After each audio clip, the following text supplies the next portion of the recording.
Hello everyone, good morning সবাইকে। Good morning জানিয়ে আজকে একটা নতুন ব্লগ স্টার্ট করছি। আজকে আমরা এখানে চলে এসেছি জয়দেব কেন্দুলিতে, অর্থাৎ বীরভূমে। তো বীরভূমের মাটি হচ্ছে খুব পবিত্র একটা মাটি। তো সেই বীরভূমের মাটিতে আমি চলে এসেছি। এখানে একটা খুব সুন্দর মেলা হয়। আজকে হচ্ছে পৌষ সংক্রান্তি। আজকের দিনে মেলাটি হয় জয়দেবের মেলা। তোমরা অনেক গানে বা অনেক জায়গায় নাম শুনেছো। তো এখানে কি কি হয় না হয় বা আমি কি কি করছি সব দেখাবো তোমাদেরকে। চলো, এখন আমরা গাড়ি থেকে নেমে চলে যাচ্ছি। তো অনেকটা মনে হচ্ছে হাঁটতে হবে, হেঁটে হেঁটে যাওয়া যাক, তারপরে দেখি কি আছে এখানে। এখন অবধি মেলা আমি দেখতে পাইনি। হঠাৎই গতকাল আমাদের প্ল্যান হয়েছিল যে এখানে আমরা বেড়াতে যাব। তো হুট করেই চলে আসা আর কি, কোনো আগে থেকে প্ল্যান ছিল না। তো তার মধ্যেই যাকে যাকে কাছে পেয়েছি একটু জানিয়ে দিয়েছিলাম, তো তারাও আমাদের সঙ্গে এসছে। তো আমরা টোটাল 7-8 জন মিলে এসেছি। তো তারপরে এখন হাঁটতে হাঁটতে দেখছি এখানে খিচুড়ি দেওয়া হচ্ছে এক জায়গায়, প্রসাদ। তো এখানে মা, বাপি, তারপরে দিদি যারা এসছে আমাদের সাথে, তারা সবাই মিলে খিচুড়িটা খাচ্ছে।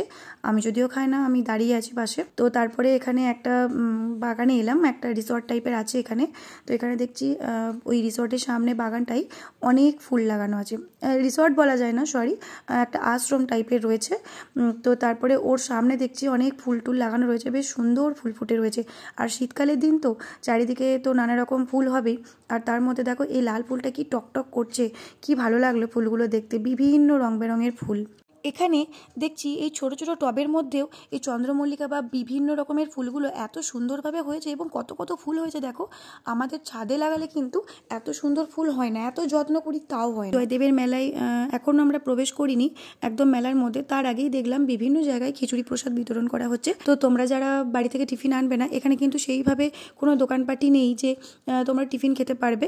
তো একদম তোমাদের সকাল সকালই আসতে হবে। আর তোমরা যদি মনে করো যে আমরা 2-3 বার খিচুড়ি নিয়ে খেয়ে নেবো, তাতে তোমাদের পেট ভরে যাবে। তো মাদের মুখে শুনলাম খিচুড়িটা নাকি খুব সুন্দর হয়েছিল। তো এই হচ্ছে আশ্রমটা, তার সামনে এত বড় মাঠ, দেখো মহিন্দ্রা থার দাঁড়িয়ে রয়েছে কতগুলো। আর এই যে এটা হচ্ছে গেট, গেটের বাইরে আমার মা, তারপরে দিদি, ওরা সব বসে আছে। তো পারমিশন নিয়ে আমরা এই মাঠটাতে বসে গেলাম রোদের মধ্যে। এখানে একটু টিফিন ফিফিন করবো। এখানে চমড়ি কিনে নিয়েছিলাম আমরা। আর তার মধ্যে খেতে খেতে দেখছি এখানে বহুরূপী এসছে দুজন, একটা হনুমানজি আর একটা হচ্ছে শিব ঠাকুর। তো ওরা ওদের কাছ থেকে টাকা চাইছিল, আমাদের কাছেও এসেছিলো, কিন্তু আমরা খাওয়া দাওয়া করছিলাম বলে আমাদের কাছে আর টাকা চাওয়াই নিয়ে চলে গেছিলো। তো তারপরে আমরা খাওয়া দাওয়া কমপ্লিট করে এখন মেলার দিকে এগিয়ে যাচ্ছি।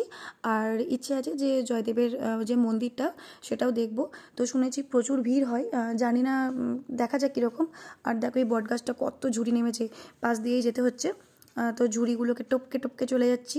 আর কিন্তু এখানে এসে একটা ভালো লাগছে যে কোনো দিন জয়দেবের মেলায় আসিনি, বা আমি ওই নামই শুনেছি গানের মাধ্যমে যে জয়দেবের মেলাতে বা এরকম কিছু গান। তো এটা নাকি বাউলের মেলা, চারিদিকে বাউলের আগ্রা বসে, বাউল হয়। আর এই মেলাতে আসলে কিন্তু রাত্রে থাকতে হবে। যে রাত্রে থাকবে, বাউল শুনবে, তাদেরই কিন্তু একদম পুরোপুরি তারা মেলাটাকে উপভোগ করতে পারবে। তো আমরা ঠিক করেছি যে দিনে দিন এসে দিনে দিনেই ফিরে যাব। আর দেখতে পাচ্ছ আমরা রাস্তা থেকে দেখা যাচ্ছে কত মেলা বসেছে।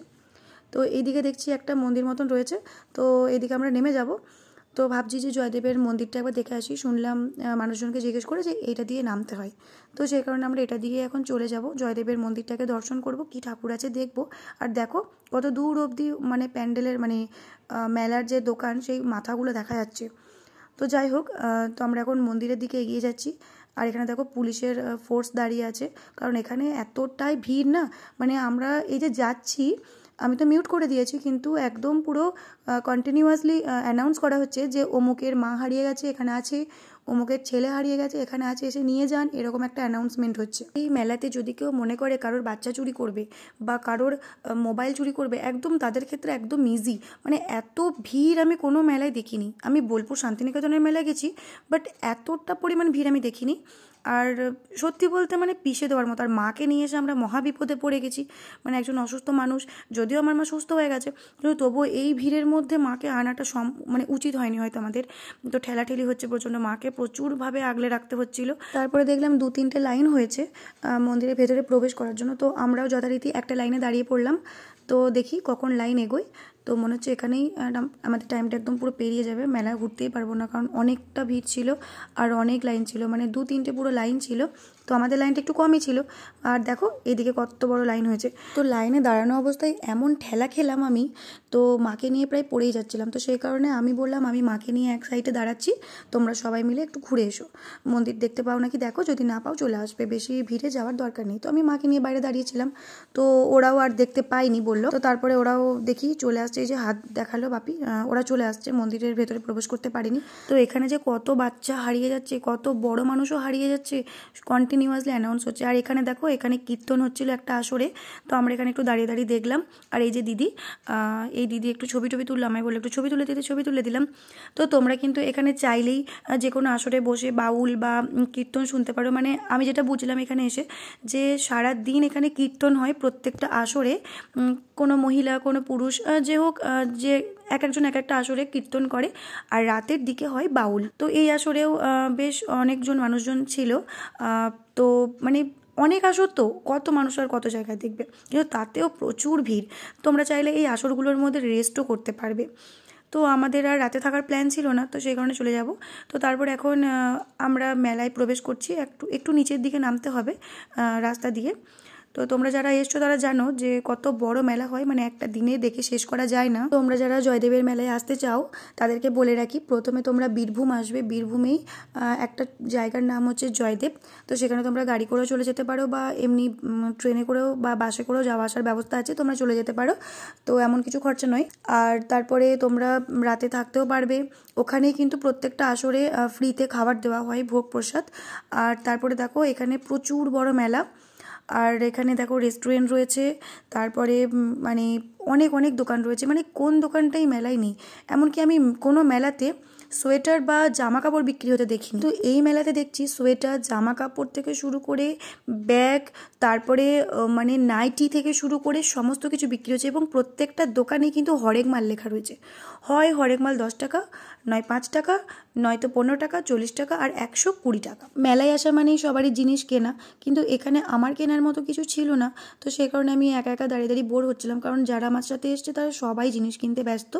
তো আমার যদি একটা সঙ্গী থাকতো, ভাই বা বোন যদি কেউ আসতো, তাহলে একটু মজা হতো। আর মেলায় আমার খুব একটা ঘুরতে ভালো লাগে না, কারণ একই জিনিস আর কি দেখবো। তো এখানে দেখলাম একটা গণেশ পাগলের আগ্রা লেখা রয়েছে, মানে বাউল টাউল হবে রাতের দিকে। তো ভাবলাম ভেতরটা দেখে আসি কেমন। তো চলে যাচ্ছি ভেতরটা দেখতে। এখানে কিন্তু মাইকে খুব সুন্দর কীর্তন হচ্ছে, দেখি ভেতরে কে কীর্তন করছে। তো ভেতরটা খুব সুন্দর সাজানো। তো তারপরে আমি যা দেখলাম যে এমনি বক্সেই হচ্ছে কীর্তনটা, কেউই কীর্তন করেনি। রাত্রের দিকে এখানে বাউল হবে, তো বাউল শিল্পী আসবেন, বাউল হবেন। এই যে জয়দেবের মেলাটাকে মেইনলি বলাই হয় একদম পুরো বাউলের মেলা।